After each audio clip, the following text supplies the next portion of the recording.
దేశీయ మార్కెట్లో బుల్ రంకెలు వేసింది. ఆకాశమే హద్దుగా దేశీయ సూచీలు ఎగబాకాయి. సార్వత్రిక ఎన్నికల్లో మోదీ విక్టరీ ఖాయమని ఎగ్జిట్ పోల్స్ అంచనా వేయటం దేశీయ మార్కెట్ల సెంటిమెంట్ ని బలపరిచింది. దీంతో ట్రేడింగ్ ఆశాంతం సూచీలు భారీ లాభాల్లో కొనసాగి ఆల్ టైమ్ గరిష్ట స్థాయి వద్ద ముగిశాయి. బంపర్ మెజారిటీతో హ్యాట్రిక్ పీఎంగా నరేంద్ర మోదీ పగ్గాలు చేపట్టడం ఖాయమని ఎగ్జిట్ పోల్స్ ప్రకటించడంతో సోమవారం దేశీయ మార్కెట్లు భారీ లాభాలతో ముగిశాయి. ముఖ్యంగా వచ్చే 5 ఏళ్లలో ప్రభుత్వ రంగ బ్యాంకులు, ఆయిల్ రంగ, గ్యాస్ రంగాలకు ఎన్డీఏ సర్కార్ భారీ ప్రోత్సాహకాలు ప్రకటించవచ్చనే అంచనాలుండటంతో ఆయా సెక్టార్స్ కి బూస్టింగ్ నిచ్చాయి.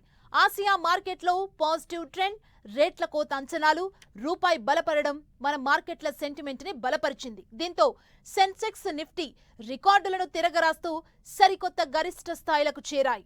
సోమవారం ఉదయం 2622 పాయింట్ల లాభంతో 76,583 వద్ద ట్రేడింగ్ ప్రారంభించిన సెన్సెక్స్ తొలి గంటలోనే ఇన్వెస్టర్ల లాభాల స్వీకరణకు దిగటంతో కొంచెం ఒత్తిడికి లోనైనా భారీ లాభాల్లోనే కొనసాగింది. గత 4 ఏళ్లలో తొలిసారిగా సెన్సెక్స్, నిఫ్టీ ఇంత భారీ లాభాలతో ఓపెన్ కావటం ఇదే తొలిసారి.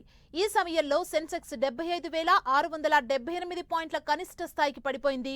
అనంతరం public sector banks, oil and gas, capital goods stocks తో పాటు హెవీ వెయిట్ స్టాక్స్ భారీ ర్యాలీతో సూచీలు ఆకాశమే హద్దుగా ఎగబాకాయి.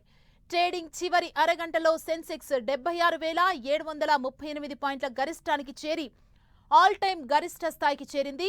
ట్రేడింగ్ మొత్తం మీద సెన్సెక్స్ 2,507 పాయింట్ల లాభంతో 76,468 పాయింట్ల వద్ద సోమవారం ట్రేడింగ్ ముగించింది. ఇక నిఫ్టీ విషయానికి వస్తే ఇంట్రాడేలో 23,060 పాయింట్ల కనిష్టం, 23,338 పాయింట్ల గరిష్ట స్థాయి వద్ద కొనసాగింది. చివరకు 733 పాయింట్ల లాభంతో 23,264 వద్ద క్లోజ్ అయింది. ఇక బ్యాంక్ నిఫ్టీ విషయానికి వస్తే తొలిసారిగా 50,000 మార్కును క్రాస్ చేసింది. 2009 లోక్సభ ఎన్నికల ఫలితాలు వెలువడిన తర్వాత దేశీయ సూచీలు ఈ స్థాయిలో సింగిల్ డేలో భారీగా లాభపడడం ఇదే తొలిసారి. ప్రభుత్వ రంగ స్టాక్స్ లో ఎస్బీఐ 9% పైగా లాభపడింది. దీంతో ఈ స్టాక్ మార్కెట్ క్యాప్ 8 లక్షల కోట్లను అధిగమించింది. మార్కెట్లో బిగ్ ర్యాలీతో ఇన్వెస్టర్ల సంపద దాదాపు 13 లక్షల కోట్లకు పైగా పెరిగింది. ఇక స్టాక్ మార్కెట్లకు తోడు కమోడిటీ మార్కెట్ కూడా సోమవారం స్ట్రాంగ్ గా కొనసాగింది. ఇంట్రాడేలో 5 నెలల తర్వాత తొలిసారిగా డాలర్తో పోలిస్తే రూపాయి మారకం విలువ భారీగా లాభపడింది.